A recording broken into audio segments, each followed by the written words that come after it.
Well, hello, and I am joined again today by our very famous Norman the Lego Man.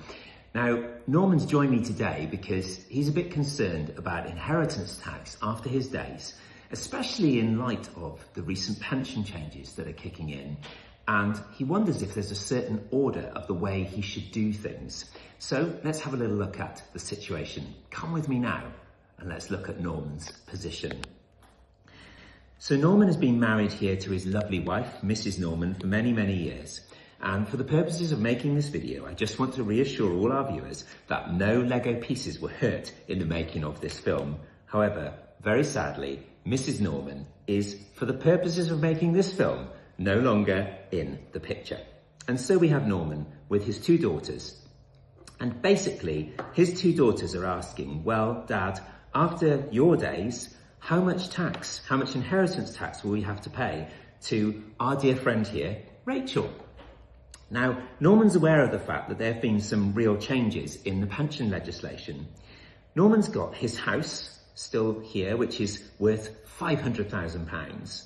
He's then also got his investments, which are worth £750,000. And finally, his pension. And his pension is worth about £500,000. Now, normally what would have happened is Norman would have been encouraged to keep hold of his pension because his pension would pass free of any inheritance tax to his daughters if he should pass away before spending it. However, Rachel here has changed the rules, and from April of 2027, this pension is up for grabs. So if we run a quick calculation at today's point, before April 2027, we've got a house, investments and a pension, which total £1,750,000. However, actually, the pension at the moment wouldn't count. Rachel wouldn't get that. And so, literally, because Norman is 74 at the moment, there'd be no tax on the pension, and it would just be a bit of tax on the investments, actually, in this instance then, which would be £100,000. So Rachel here would get, in my little world, 2 blocks. There you are, Rachel. You happy with that? No, she's not. She wants more here. And so we have to look at what happens after April. Now, after April, that pension comes into the equation, and suddenly we have to pay a further £200,000 in tax. And so now what we're looking at with my lovely little blocks and my incredible Lego skills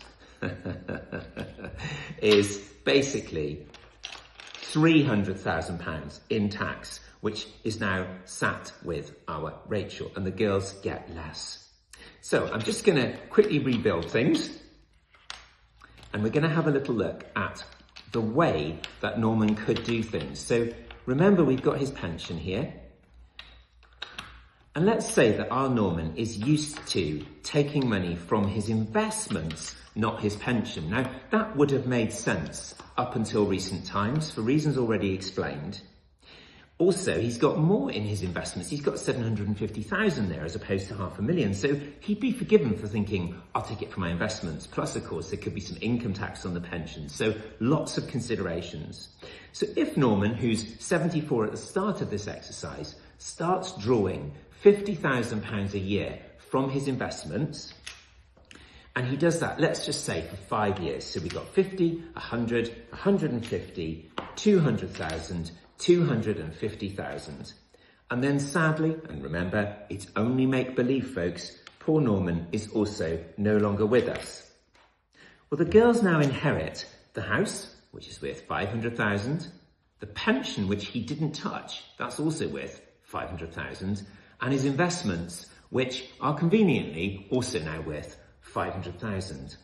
Well, in this instance, we get caught in rather nasty ways because the house and the investments technically come under the bans for both Norman and Mrs. Norman, meaning that there's no inheritance tax on the investments and the house.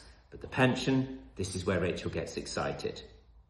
The pension will be taxed firstly at 40%, meaning that £200,000 is lost in tax before the girls can get hold of it. So there we go, 50, 100, 150, £200,000 for Rachel.